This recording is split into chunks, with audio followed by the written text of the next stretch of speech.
Hola, ¿qué tal? Bienvenidos a Psicología y Neurociencia. Mi nombre es Guillermo, yo soy psicólogo y soy el fundador de este canal. Bien, a continuación vamos a tener una pequeña videoclase de un tema bastante interesante. El tema de esta clase es las 4 fases de la evolución del pensamiento humano. Bien, algunos historiadores, algunos psicólogos estarán de acuerdo en que conforme fuimos evolucionando biológicamente, orgánicamente, también fuimos evolucionando a un nivel psicológico. Nuestra mente también fue cambiando, fue generando nuevas asociaciones y por lo tanto también nuestra forma de socializar con otros, con nuestra propia especie. Eso da lugar pues a otras consecuencias como es establecer cierto tipo de estructuras jerárquicas, económicas, etcétera, ¿no? Entonces, prácticamente todos estos procesos podríamos remontarlos a 4 fases del pensamiento humano. Bien, a continuación voy a comenzar por explicar un poquito acerca de cada una de estas 4 fases. Bien, vamos a comenzar por la primera fase, la del pensamiento anímico o mágico. Si recordamos nuestras lecciones de historia, podemos ver que los primeros seres humanos, un poquito antes de las primeras civilizaciones, de la estructuración de las primeras civilizaciones, los seres humanos ya teníamos cierto pensamiento religioso, cierto pensamiento anímico. Eh, Prácticamente, si vemos incluso ciertas obras, ciertas eh, recolecciones de datos de algunos historiadores, observaremos que los primeros seres humanos ya tenían un pensamiento mágico. Todas las cosas, todos los fenómenos que sucedían tenían una explicación religiosa. Es decir, por ejemplo, si llovía era porque el dios de la lluvia había decidido que fuera así. Si la tierra estaba de alguna forma floreciendo adecuadamente, era porque el dios de la tierra así lo había deseado. Entonces, prácticamente el ser humano observaba la obra de un dios o de varios dioses. Posteriormente, cuando los seres humanos estructuramos o construimos las primeras civilizaciones, seguimos manteniendo este pensamiento religioso. Podemos verlo claramente en los griegos, los egipcios, los sumerios, incluso aquí en América, con los mayas, por ejemplo, aún conservamos este pensamiento eh, teológico, deísta, en donde todo lo que experimenta el ser humano es consecuencia de los dioses. Sin embargo, la diferencia es que aquí pareciera que los dioses ya tienen un aspecto más antropomórfico, ya tienen una forma de pensar, una forma de sentir, de interactuar más humana. De alguna forma, los dioses tienen estas interacciones que parecen que se asemejan bastante a las que tenemos los seres humanos.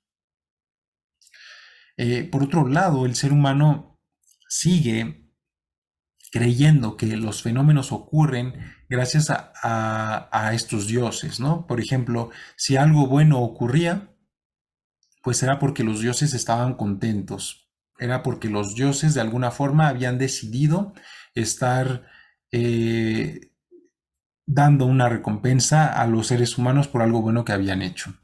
Igualmente, si sucedía algo malo, era porque los dioses estaban enojados y estaban castigando a los seres humanos.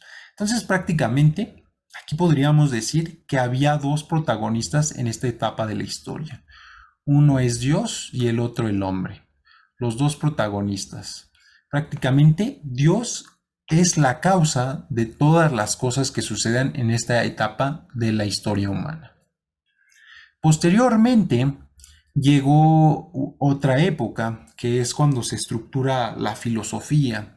Tenemos la filosofía de Heráclito, de Platón, de Sócrates, por ejemplo, que fueron los grandes de la filosofía, fueron filósofos que estructuraron el pensamiento lógico.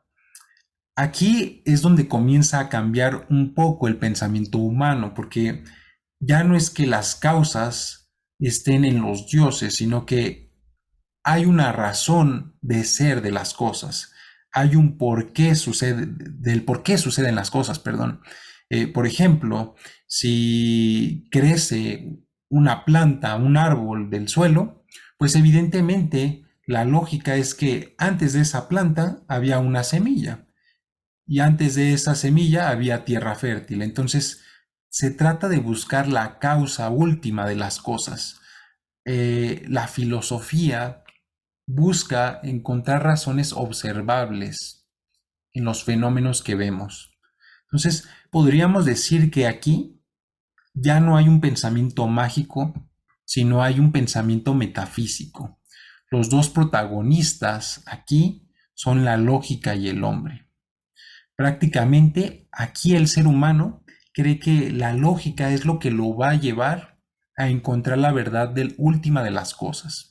Anteriormente era Dios el que lo iba a llevar a encontrar la razón o el porqué de todo, pues ahora ya no. Ahora es la lógica la que nos va a ayudar a encontrar la razón de las cosas. Finalmente, cuando hablamos, por ejemplo, de la Edad Media, podríamos ver cierta mezcolanza entre el pensamiento mágico, el pensamiento metafísico, y podemos ver una pequeña introducción del pensamiento materialista. Sin embargo, no tan marcadamente. La Edad Media es, vamos a decirlo, como una etapa intermedia, literalmente, entre estas fases. La Edad Media estaría entre estas dos y entre estas dos. Posterior a la Edad Media llega el pensamiento materialista económico. Estoy hablando de más o menos 1600, 1700, donde ya se empieza a estructurar como tal un estado que decide el futuro, vamos a decirlo, del pueblo, de las comunidades. Aunque anteriormente ya existía cierto modelo, por ejemplo, con los romanos, prácticamente en esta etapa ya es algo que se adopta a nivel global. Prácticamente todas las culturas, gran parte de los territorios a nivel mundial, adoptan este pensamiento materialista económico. Y bueno, este pensamiento va de la mano con la llegada de la sociología y la economía como tal.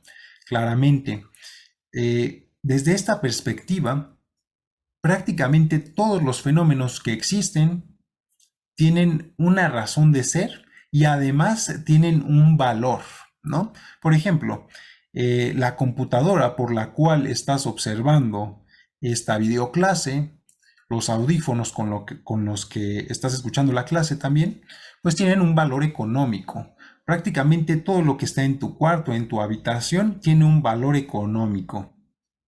Incluso tiene un valor un poco más allá de lo económico, ¿no? Si habláramos de teorías del esfuerzo, teorías del trabajo, pues hay algo más allá de simplemente lo económico. Más bien, lo económico es el reflejo de una serie de trabajos o de esfuerzos que tuviste que hacer para conseguir eso que tienes. Entonces, prácticamente aquí ya comienza a estructurarse como tal un Estado hecho y derecho. Aquí prácticamente es el Estado el protagonista del pensamiento del hombre. Aquí el Estado es el que genera las causas de lo que le sucede al ser humano. Prácticamente existen leyes, existen derechos, claramente, zarpadamente, todavía en esta época esta cuestión de los derechos todavía no está muy clara, obviamente, pero sí existen ciertas obligaciones, ciertas responsabilidades. Vamos, ya hay toda una teoría económica, materialista en este aspecto. Finalmente, llegamos al pensamiento científico formal. Esta etapa la estaríamos más o menos ubicando entre 1700, 1800, ya de manera muy marcada, 1800 y 1900, apenas el siglo pasado. Desde esta perspectiva, la ciencia tiene prácticamente la respuesta a gran parte de las problemáticas humanas. La ciencia puede resolver gran parte de los problemas que aquejan al ser humano. Entonces, aquí ya no es Dios, ya no es la lógica, ya no es directamente el Estado, sino la ciencia, el instrumento o la institución que tiene la respuesta a prácticamente todos los problemas humanos. Prácticamente aquí la ciencia es el protagonista. Uno podría pensar que vivimos en una época donde el pensamiento científico es lo que predomina. Y podría ser cierto desde cierta perspectiva.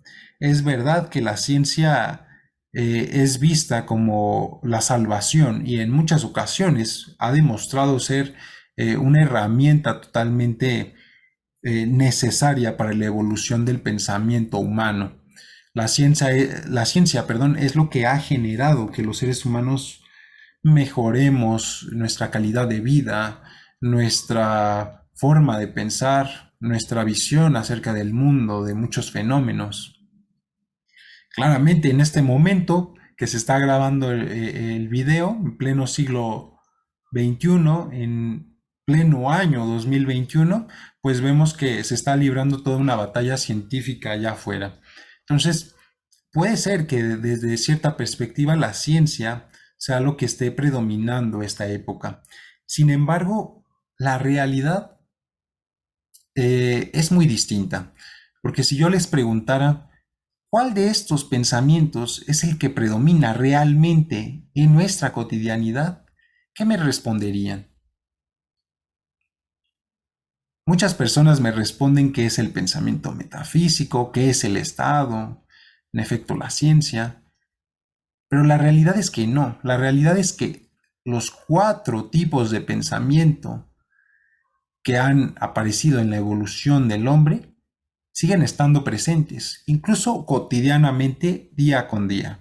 Por ejemplo, si yo en las mañanas me levanto y agradezco a Dios el estar vivo, que estoy bien, que estoy sano, ya estoy ejerciendo cierto pensamiento religioso, espiritual. Posteriormente de que me levanto de la cama, de que agradezco a Dios, corro al supermercado a comprar el desayuno. Entonces, al comprar el desayuno, al pagar los impuestos de los productos, pues ya prácticamente estoy ejerciendo un pensamiento materialista económico. ¿Por qué? Porque ya estoy pensando en cuánto dinero necesito para comprar estas cosas en el supermercado, cuánto tengo que seguir manteniendo en mi bolsillo, etcétera, ¿no? Entonces, aquí ya prácticamente estamos ejerciendo 2 tipos de pensamiento. Y posteriormente, por ejemplo, si soy estudiante de medicina, y tengo que escribir un artículo o una tesis, pues ya prácticamente estoy ejerciendo el pensamiento científico. Estoy pensando desde una perspectiva del método científico. Finalmente, cuando me voy a dormir, pues empiezo a pensar si realmente las cosas que estoy haciendo con mi vida son las que debería estar haciendo. Este tipo de pensamiento, pues claramente cae en un pensamiento metafísico, filosófico. Entonces, en un solo día, fíjense, ya estamos ejerciendo los 4 tipos de pensamiento, los 4 tipos de pensar que han llevado siglos, siglos de evolución, y nosotros los ejercemos en un solo día. Es algo bastante interesante. Y bien, sin más por el momento, háganme saber qué piensan sobre esta evolución del pensamiento humano. Háganmelo saber en la caja de los comentarios. Y si te ha gustado el video, por favor, dale like y suscríbete. Te ha hablado Guillermo y esto ha sido Psicología y Neurociencia.